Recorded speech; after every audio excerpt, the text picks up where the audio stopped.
Lecture du livre de Josué. En ces jours-là, Josué avait réuni toutes les tribus d'Israël, et il leur disait : Maintenant, craignez le Seigneur, servez-le dans l'intégrité et la fidélité. Écartez les dieux que vos pères ont servis au-delà de l'Euphrate et en Égypte. Servez le Seigneur. S'il ne vous plaît pas de servir le Seigneur, choisissez aujourd'hui qui vous voulez servir. Les dieux que vos pères servaient au-delà de l'Euphrate, ou les dieux des Amorites dont vous habitez le pays. Moi et les miens, nous voulons servir le Seigneur. Le peuple répondit : Plutôt mourir que d'abandonner le Seigneur pour servir d'autres dieux. C'est le Seigneur notre Dieu qui nous a fait monter, nous et nos pères, du pays d'Égypte, cette maison d'esclavage. C'est lui qui, sous nos yeux, a accompli tous ces signes et nous a protégés tout le long du chemin que nous avons parcouru, chez tous les peuples au milieu desquels nous sommes passés. Et même le Seigneur a chassé devant nous tous ces peuples, ainsi que les Amorites qui habitaient le pays. Nous aussi, nous voulons servir le Seigneur, car c'est lui notre Dieu. Alors Josué dit au peuple : Vous ne pouvez pas servir le Seigneur, car il est un Dieu saint. Il est un Dieu jaloux, qui ne pardonnera ni vos révoltes ni vos péchés. Si vous abandonnez le Seigneur pour servir les dieux étrangers, il se retournera contre vous, il vous fera du mal, il vous anéantira, lui qui vous a fait tant de bien. Mais le peuple répondit à Josué : Mais si, nous voulons servir le Seigneur. Alors Josué dit au peuple : Vous en êtes les témoins contre vous-mêmes, c'est vous qui avez choisi de servir le Seigneur. Ils répondirent : Nous en sommes témoins. Josué reprit : Alors, enlevez les dieux étrangers qui sont au milieu de vous, et tournez votre cœur vers le Seigneur, le Dieu d'Israël. Le peuple répondit à Josué : C'est le Seigneur notre Dieu que nous voulons servir, c'est à sa voix que nous voulons obéir. En ce jour-là, Josué conclut une alliance pour le peuple. C'est dans la ville de Sichem qu'il lui donna le statut et le droit. Josué inscrivit tout cela dans le livre de la loi de Dieu. Il prit une grande pierre et la dressa sous le chêne qui était dans le sanctuaire du Seigneur. Il dit à tout le peuple : Voici une pierre qui servira de témoin contre nous, car elle a entendu toutes ces paroles que le Seigneur nous a dites. Elle servira de témoin contre vous, pour vous empêcher de renier votre Dieu. Puis Josué renvoya le peuple, chacun dans la part de territoire qui était son héritage. Après ces événements, Josué, fils de Noun, serviteur du Seigneur, mourut à l'âge de 110 ans.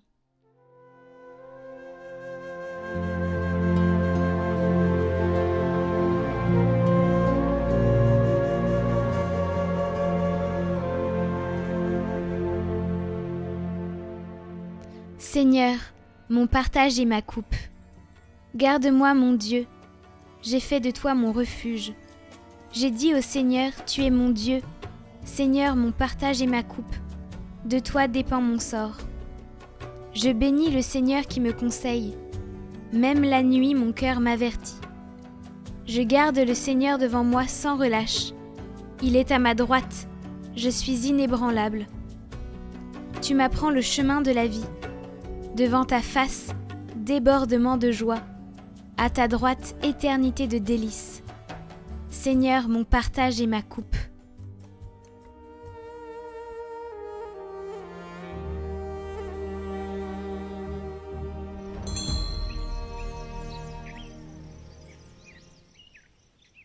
Évangile de Jésus-Christ selon saint Matthieu. En ce temps-là, on présenta des enfants à Jésus pour qu'il leur impose les mains en priant. Mais les disciples les écartèrent vivement. Jésus leur dit : Laissez les enfants, ne les empêchez pas de venir à moi, car le royaume des cieux est à ceux qui leur ressemblent. Il leur imposa les mains, puis il partit de là. Pour ceux ayant commencé la neuvaine, n'oubliez pas de la continuer sur Catoglade Prière. Laissez la Sainte Vierge Marie démêler les nœuds de vos vies. Bonjour à tous, une petite annonce, les méditations de la vie du Christ qui étaient publiées jusqu'alors sur les vidéos du jour vont être publiées maintenant uniquement sur Catoglade Prière, ce qui était déjà le cas, mais là on va plus les mettre dans la vidéo du jour. Donc ça, ce sera à partir de lundi, et les dimanches comme il n'y a pas, bien évidemment ça compte pas. Donc voilà, rendez-vous sur Catoglade Prière si vous voulez écouter ces méditations de la vie du Christ, elles sont riches, spirituellement c'est vraiment exceptionnel, donc on vous conseille vraiment de suivre le parcours jusqu'à fin août. Alors, les chapitres seront pas tous mis parce qu'il y en a 100 et là on va en faire peut-être 25 ou 28, donc ce sera jusqu'à la fin août. Et donc après on va recommencer la production des chapitres mais plus tard, d'accord? Donc ça va pas suivre, ça va peut-être être pendant les vacances, voilà, on sait pas encore. Et autre chose à propos des dessins qui sont en vente sur le site internet, on a eu des problèmes pour le paiement, maintenant c'est résolu, donc s'il y en a qui voulaient acheter, qui n'ont pas pu, vous pouvez retourner et maintenant ça marche. Voilà. D'ailleurs, à ce propos, on fera une vidéo pour justifier le prix parce que c'est vrai qu'il est un peu élevé et par la suite, on va dupliquer les produits dans de nouveaux formats où vous pourrez les acheter et ce sera beaucoup moins cher que ça. Mais ça, c'est vraiment de l'art dans le sens où c'est comme une œuvre que vous exposez chez vous. Voilà. Bonne méditation de la vie du Christ.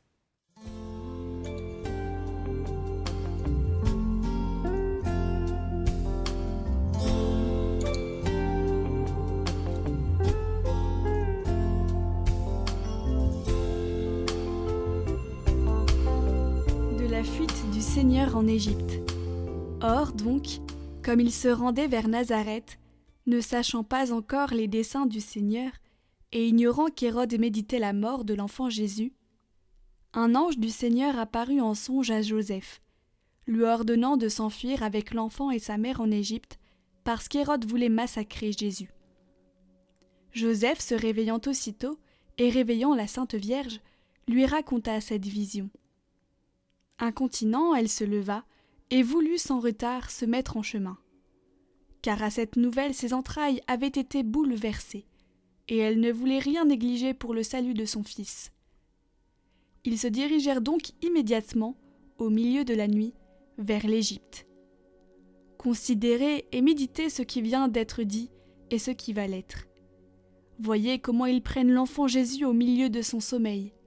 Compatissez à leur tribulation. Et observez avec soin les nombreuses et utiles réflexions que vous pourrez faire en cette circonstance. Et d'abord, songez comment le Seigneur a voulu éprouver successivement la prospérité et l'adversité.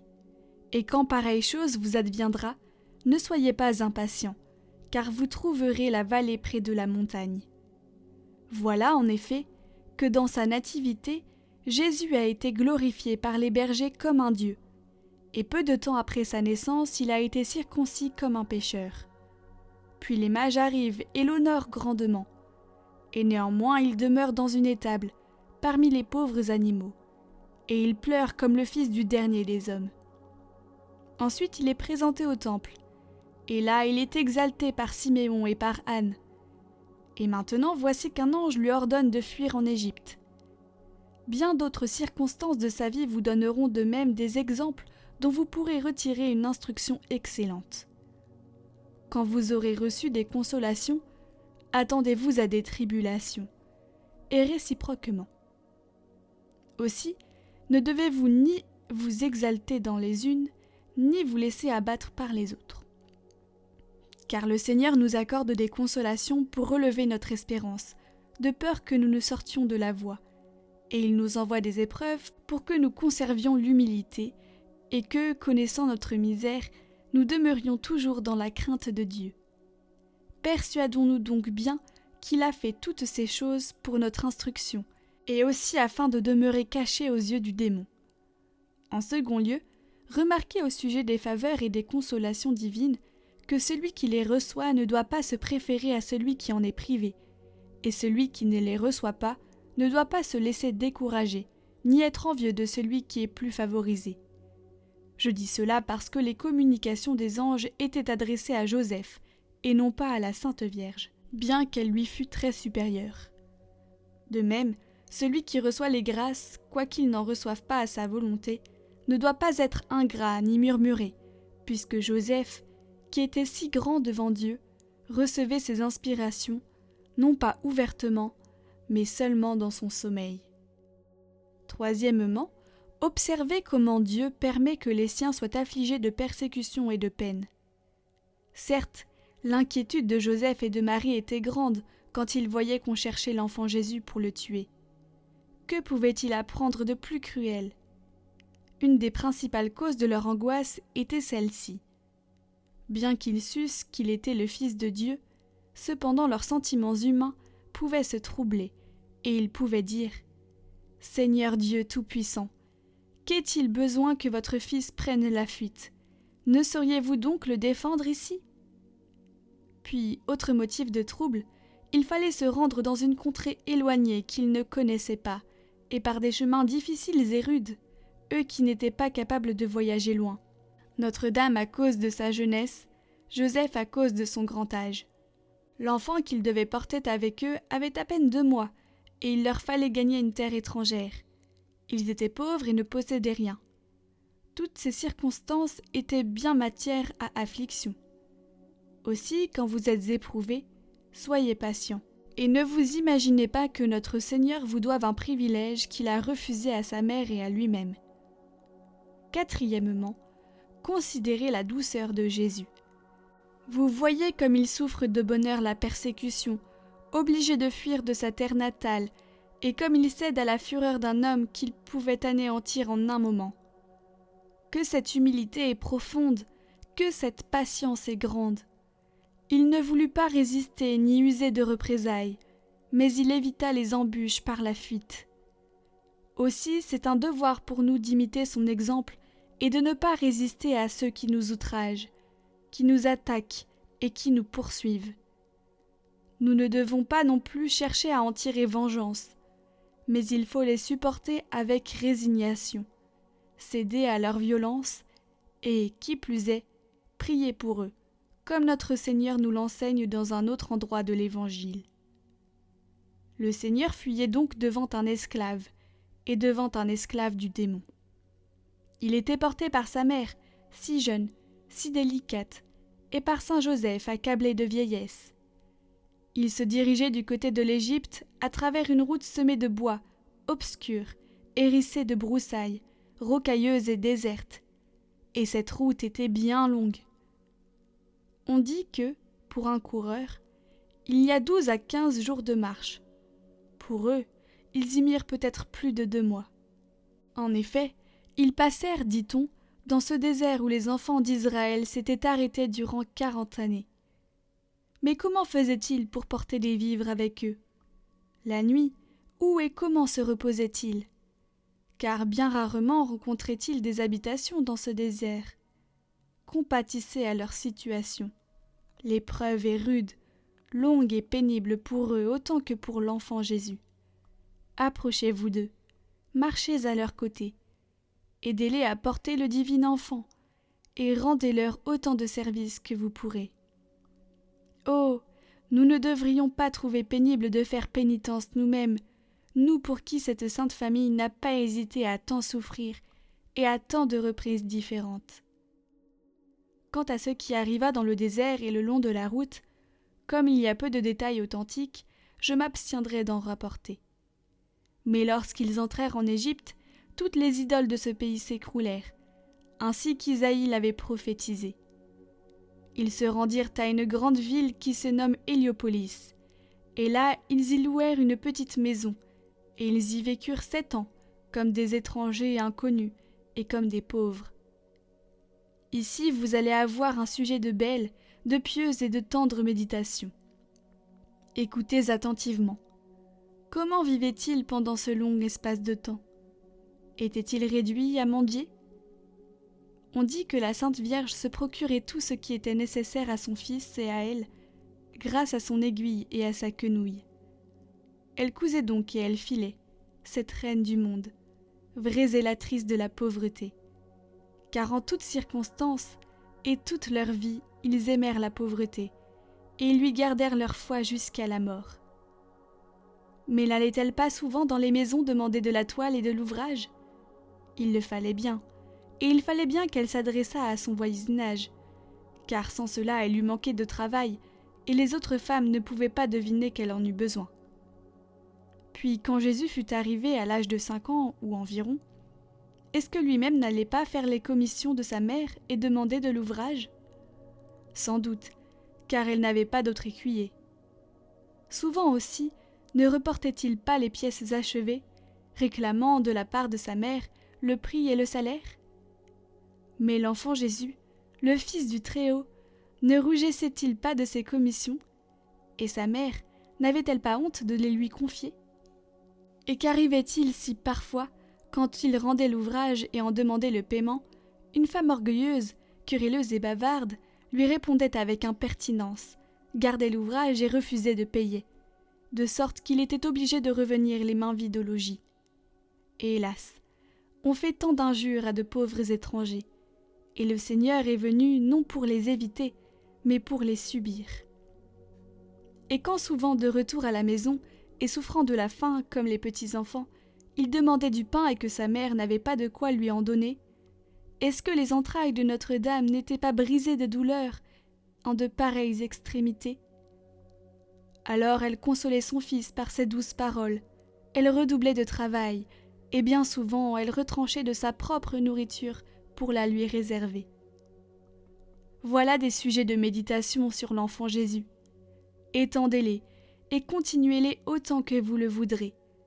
Faites-vous petite avec le petit enfant Jésus, et ne dédaignez pas de vous appesantir sur ces détails si humbles et qui paraissent puérils, car ils augmentent la dévotion, ils embrasent l'amour, ils raniment la faveur, ils excitent la compassion, ils confèrent la pureté et la simplicité, ils nourrissent le goût de l'humilité et de la pauvreté, ils conservent la familiarité, rendent l'imitation plus facile et relèvent l'espérance. Nous ne pouvons pas monter tout d'abord dans les régions de la sublimité, et ce qui est insensé pour Dieu est plus sage que les hommes. Ce qui est faible pour lui est tout-puissant. Il me semble qu'une pareille méditation abat l'orgueil, brise la cupidité et confond la curiosité. Voyez que de bien en résulte pour vous. Aussi, comme je vous le disais, faites-vous petite avec le petit Jésus, et grandissez avec lui, en conservant toujours l'humilité. Suivez-le partout où il ira, et que toujours vos regards soient attachés sur lui. N'avez-vous pas aussi remarqué plus haut combien humble et laborieuse a été la pauvreté de la Sainte Famille ? Et s'ils étaient obligés de vivre du travail de leurs mains, que dire de leurs vêtements ? Que dire de leurs meubles, de leurs lits, de tout ce qui est nécessaire dans une maison ? Est-ce qu'ils avaient ces objets en double ? Est-ce qu'ils possédaient du superflu et de la recherche ? Non, tout cela est contraire à la pauvreté. Et si Notre-Dame avait pu avoir des objets de luxe, elle n'en aurait pas voulu par amour pour cette grande vertu. En travaillant et en cousant, Notre-Dame, pour plaire à quelques personnes, faisait-elle des ouvrages de recherche ? Non, certes, c'est l'œuvre des femmes qui ne regardent pas à perdre de temps. Au milieu de sa misère, elle ne pouvait employer son temps à des inutilités, et d'ailleurs, jamais elle ne l'eût fait. C'est là un des défauts les plus graves et les plus dangereux de notre époque. Voulez-vous savoir comment ? Regardez d'abord comme les instants qui devraient être employés à louer le Seigneur sont dépensés en futilité et contre ses ordres. Car un ouvrage de luxe prend plus d'heures qu'il ne faut, et c'est là un grand mal. Ensuite, pour celle qui l'entreprend, il devient un sujet de vaine gloire. Oh, combien de fois on y pense, on y réfléchit, même en ne travaillant pas, même quand on devrait être tout entière occupée aux choses de Dieu. Le tout pour faire un petit chef-d'œuvre, et de là pour s'exalter, pour se faire donner des louanges. En troisième lieu, c'est une occasion d'orgueil. C'est l'huile qui entretient le feu de l'orgueil et qui l'augmente. Car autant les œuvres grossières et rudes sont les aliments de l'humilité, autant les œuvres délicates et recherchées sont les aliments de l'orgueil. Quatrièmement, c'est un attrait qui éloigne l'âme de Dieu, car, selon la parole de saint Grégoire, plus on se plaît aux choses inférieures, plus on est distrait de l'amour des choses célestes. Cinquièmement, C'est là surtout qu'est cette concupiscence des yeux, l'une des 3 sources auxquelles sont ramenés tous les péchés de la terre. Ces sortes de futilités ne servent à rien qu'à repaître inutilement les regards. Or, chaque fois qu'on se plaît à de pareilles vanités, soit qu'on les fasse, soit qu'on les porte, chaque fois on pêche. 6e, c'est la ruine et la perte de beaucoup d'autres personnes. Car, en regardant ces ouvrages, on peut pécher de 1000 manières, en donnant de mauvais exemples, en les considérant avec trop de plaisir et en convoitant de semblables, en les jugeant, en les dépréciant, en murmurant à leur sujet. Pensez combien Dieu peut être offensé de fois avant que cette inutilité soit usée ou détruite. Eh bien, la cause première de toutes ces fautes, c'est celle qu'il a faite. Aussi, quand même je vous dirais de m'en faire de cette espèce, quand vous sauriez que je veux m'en servir, vous ne devriez pas le faire, car pour aucun motif, il ne faut consentir au péché, et il faut s'abstenir d'offenser Dieu, quoi qu'il en coûte. Combien donc l'offensez-vous davantage si vous entreprenez une chose semblable de votre propre mouvement, pour vous amuser, préférant ainsi le plaisir de la créature à celui du Créateur. Voilà ce que font les personnes du siècle, car ces ornements du monde, ce sont des blasphèmes contre Dieu. Mais celui qui veut vivre dans la pureté de sa conscience, je ne comprends pas comment il oserait se souiller d'une pareille boue. Vous voyez combien de maux résultent de cette vaine curiosité. Il en est un autre encore, et pire peut-être. C'est que cette recherche est directement opposée à la pauvreté, et, ce qui passe tout ce que j'ai dit précédemment, c'est qu'elle est le signe d'un esprit léger, vain et inconstant. Évitez donc avec soin la curiosité. C'est le but de toutes mes paroles. Abstenez-vous et de faire de pareils ouvrages et de vous en servir. Abstenez-vous-en comme du venin d'un serpent. Cependant, n'allez pas en conclure qu'il ne faille jamais rien faire de beau et de précieux, surtout pour les objets destinés au culte divin. Néanmoins, même pour cela, gardez-vous d'y montrer une satisfaction et un attachement trop humain.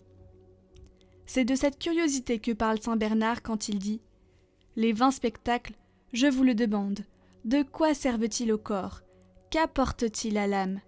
Vous ne trouvez rien dans tout l'homme à quoi la curiosité puisse être utile. C'est une frivole, une vaine, une futile consolation. Et pour celui qui abandonne la paix et le repos afin de se livrer à cette vaine et curieuse inquiétude, je ne sais ce que je pourrais lui souhaiter de plus triste, sinon qu'il possédât toujours l'objet de ses recherches. Mais revenons en Égypte, revenons vers Notre-Dame, de laquelle nous a écarté cette digression contre le défaut maudit de la curiosité, et contemplons-la dans ses travaux. Voyons avec quel soin, quelle humilité, quelle assiduité, elle file, elle tisse ou elle coud. De plus, elle veille sur son fils avec la tendresse la plus scrupuleuse, et elle s'occupe du gouvernement de sa maison, sans jamais oublier, autant qu'elle peut, les veilles et les prières. Et vous, compatissez de tout votre cœur à sa situation, et jugez que la Reine du ciel n'a pas obtenu gratuitement son royaume. Souvent il lui arrivait sans doute que quelque femme charitable, voyant sa pauvreté, lui faisait de petits présents qu'elle recevait humblement et avec reconnaissance. Puis le saint vieillard Joseph faisait quelques ouvrages de son métier de charpentier. De tous côtés, vous le voyez, il y a matière à compassion et à méditation.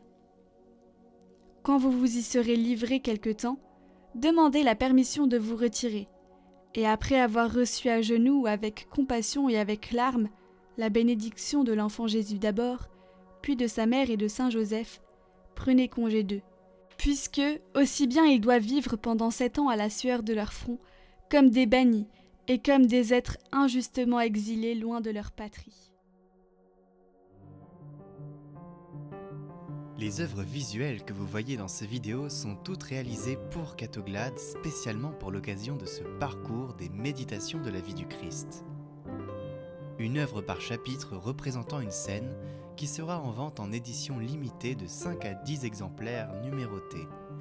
Vous pouvez les commander sur notre site internet en lien en description. soutenez la mission Catoglade.